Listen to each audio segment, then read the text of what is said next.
Oh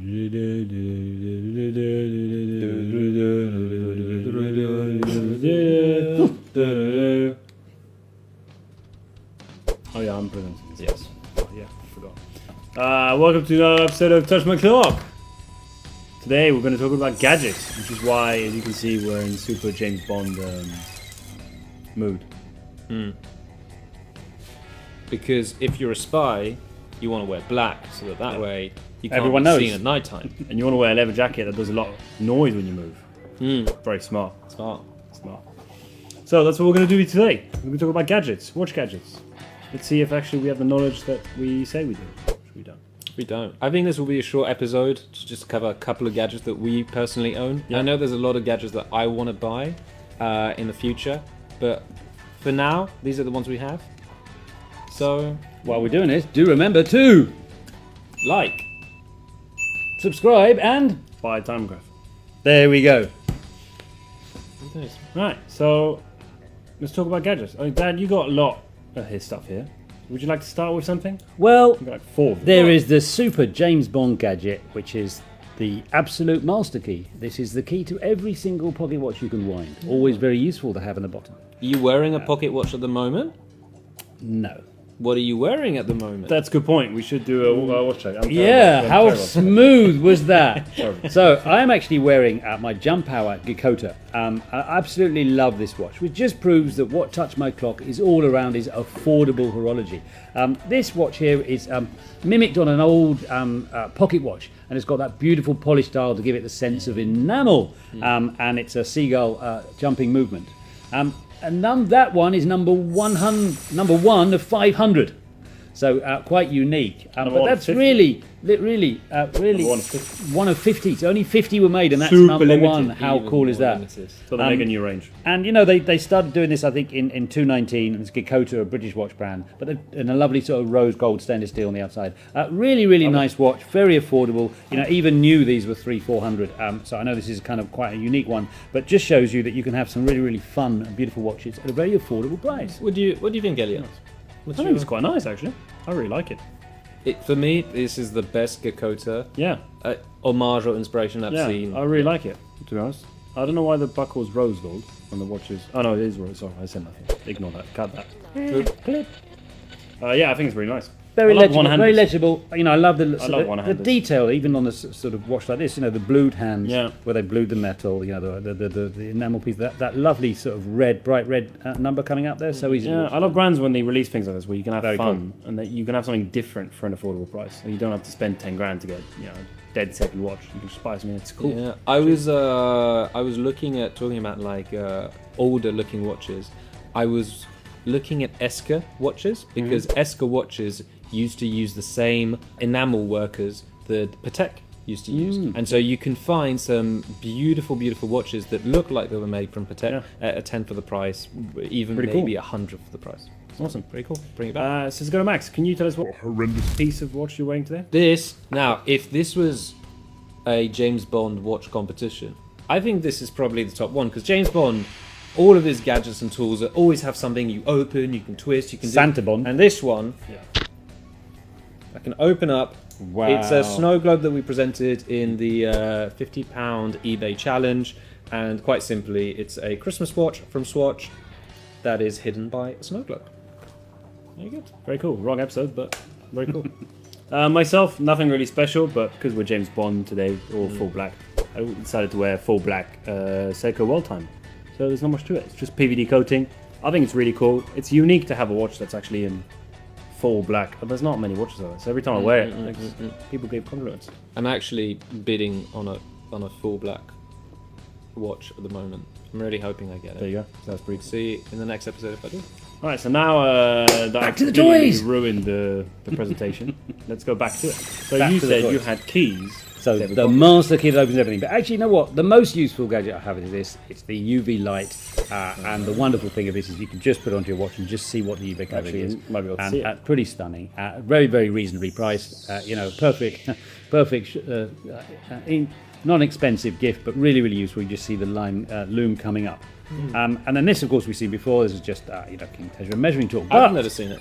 No, I've never seen it before. For measuring in between the cog stuff. But I've got something for you boys.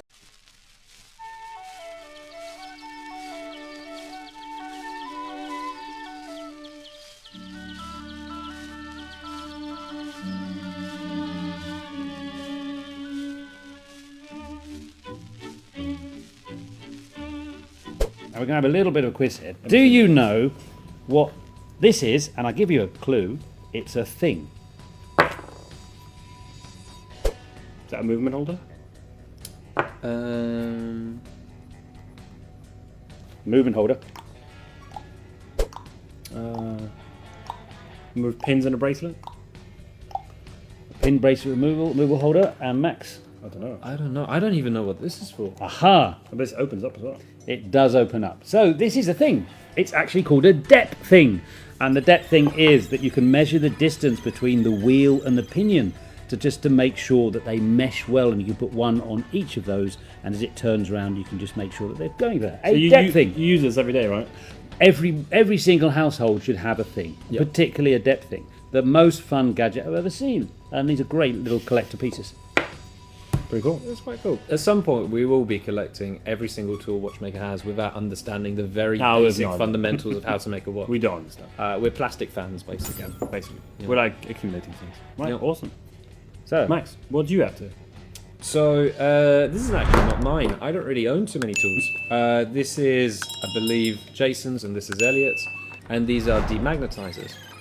Now, when you're looking at a watch, I think one of the first ratings you look at is, okay, what's the water resistance? But it's almost the only thing people go straight to, as well as the power reserve. But in terms of the protection of a watch, water resistance. But it's actually quite important to consider how many Gausses, well, a little clue to Rolex, so how many Gausses your watch can receive. And so Gauss is essentially a unit of measurement to calculate magnetism.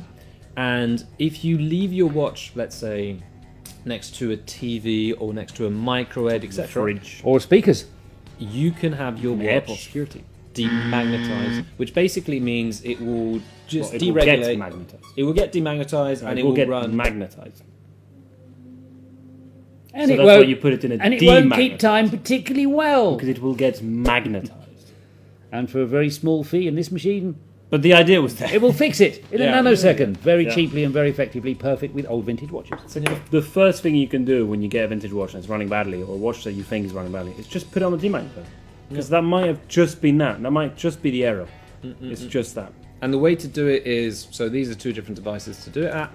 You simply have your watch raised, should be slightly above with this format, and with this one is, as Jason was saying, you run it through and then you run it past the other side. And you just hope it works better. And if it doesn't, then you wasted money on a vintage watch. Oh well. Oh well. Right. Let's talk about the best gadget there is. Yeah, that is the thing that every is the horologist badass wants is the Timegrapher. The Timegrapher graphs time. one. Oh. It's a cruel thing. It's kind of like a doctor and his stethoscope. Yes. I have vocabulary.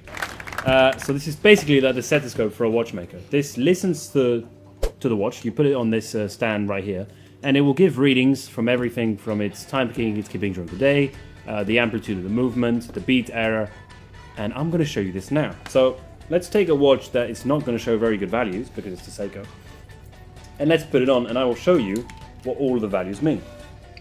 So here it is, starting its reading. The first one is how much time it will be gaining or losing in the next 24 hours.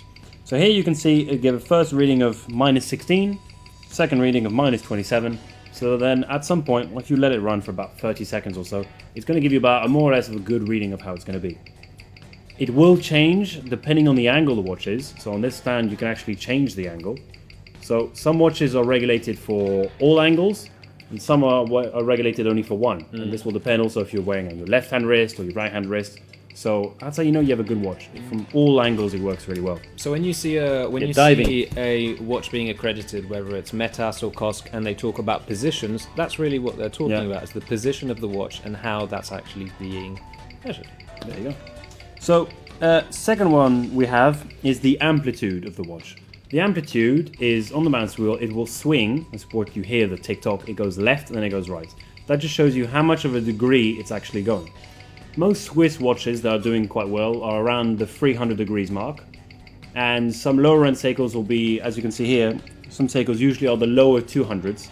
So, but this will change also if it's been fully wound and if it's been services recently. So this really depends on the movement, and you have to do your research on the specific amplitude of that movement to see if it's running well or if it's running badly. The third one we have here is the beat error.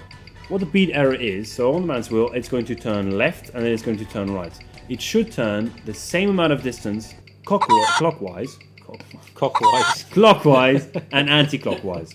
If it turns more... Slight Freudian slip there. It's like our channel name. Anyway, if it turns more clockwise than it does anti-clockwise, it will show you the beat error. And that's in Micrometer.